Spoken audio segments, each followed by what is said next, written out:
Hi hello ನಮಸ್ಕಾರ ಎಲ್ಲರಿಗೂ welcome back to my channel Suchan vlogs.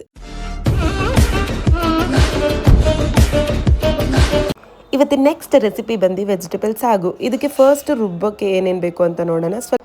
ಕಾಯಿ ತೊಗೊಂಡಿದ್ದೀನಿ, ಸ್ವಲ್ಪ ಚಕ್ಕೆ, ಲವಂಗ, ಏಲಕ್ಕಿ, ಆಮೇಲೆ ಸ್ವಲ್ಪ ಸೋಂಪು ಕೂಡ ಸೇರಿಸ್ಕೊತಾ ಇದ್ದೀನಿ.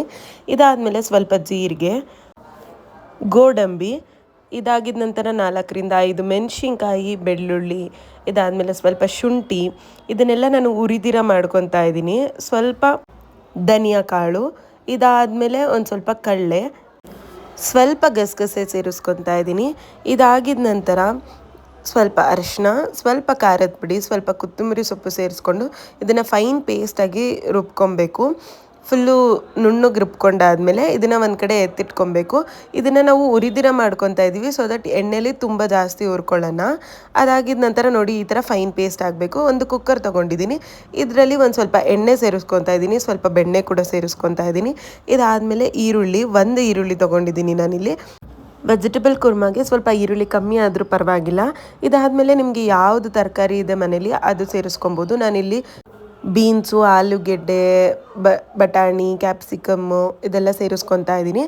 ಇದೆಲ್ಲ ಸೇರಿಸ್ಕೊಂಡು ಚೆನ್ನಾಗಿ ಫ್ರೈ ಮಾಡ್ಕೊಬೇಕು. ಮೊದಲು ಕ್ಯಾಪ್ಸಿಕಮ್ ಹಾಕ್ಕೊಂಡು ಫ್ರೈ ಮಾಡಿದ ನಂತರ ನೆಕ್ಸ್ಟ್ ಎಲ್ಲ ವೆಜಿಟೇಬಲ್ಲು ಕೂಡ ಒಂದೊಂದಾಗಿ ಸೇರಿಸ್ಕೊತಾ ಇದ್ದೀನಿ.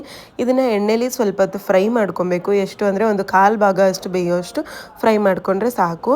ಇದಾದಮೇಲೆ ನೋಡಿ ಒಂದು ಸ್ವಲ್ಪ ಉಪ್ಪು ಕೂಡ ಹಾಕ್ಕೊಂಡು ಫ್ರೈ ಮಾಡ್ಕೊತಾ ಇದ್ದೀನಿ. ಬಟಾಣಿ ಕೂಡ ಸೇರಿಸ್ಕೊಂಡು ಚೆನ್ನಾಗಿ ಫ್ರೈ ಮಾಡ್ಕೊಂಡಾದ್ಮೇಲೆ ನೋಡಿ ಈ ಥರ ಬೆಂದಿರಬೇಕು. ಇದಾದಮೇಲೆ ಸ್ವಲ್ಪ ಅರಿಶಿನ ಕೂಡ ಸೇರಿಸ್ಕೊಂಡು, ಟೊಮೆಟೊನ ಫಸ್ಟೇ ಹಾಕಲ್ಲ, ಅದು ಬೆಂದೋಗ್ಬಿಡುತ್ತೆ ಅಂದ್ಬಿಟ್ಟು ಸೊ ಇವಾಗ ಒಂದು ಟೊಮೆಟೊ ಸೇರಿಸ್ಕೊತಾ ಇದ್ದೀನಿ. ಟೊಮೆಟೊ ಸೇರಿಸಿದ ನಂತರ ಒಂದು ಸ್ವಲ್ಪ ಹೊತ್ತು ಫ್ರೈ ಮಾಡಿದ್ರೆ ಸಾಕು.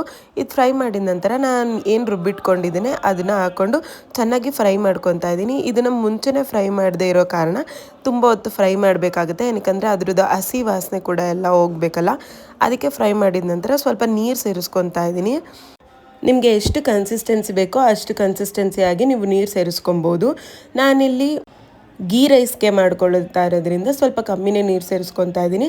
ಇದಾದಮೇಲೆ ರುಚಿಗೆ ತಕ್ಕಷ್ಟು ಉಪ್ಪು ನೋಡ್ಕೊಂಡು ಸೇರಿಸ್ಕೊಂಡಾದ್ಮೇಲೆ ಇದು 1-2 ವಿಜಿಲ್ ಆದರೆ ಸಾಕು. 2 ವಿಜಿಲ್ ಆಗಿದ ನಂತರ ಅದು ವಿಜಿಲೆಲ್ಲ ಆರಿದ್ಮೇಲೆ ಓಪನ್ ಮಾಡಿದ್ರೆ ನೋಡಿ ಈ ಥರ ಸರ್ವ್ ಮಾಡ್ಕೊಂಡಿದ್ದೀನಿ.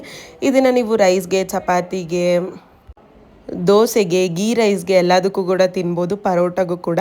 ನಿಮ್ಗೆ ಈ ವಿಡಿಯೋ ಇಷ್ಟ ಆಯಿತು ಅಂದರೆ ಲೈಕ್ ಮಾಡಿ, ಶೇರ್ ಮಾಡಿ, ಕಮೆಂಟ್ ಮಾಡಿ ಆ್ಯಂಡ್ ಸಬ್ಸ್ಕ್ರೈಬ್ ಮಾಡಿ. Thank you so much for watching. Lots of love.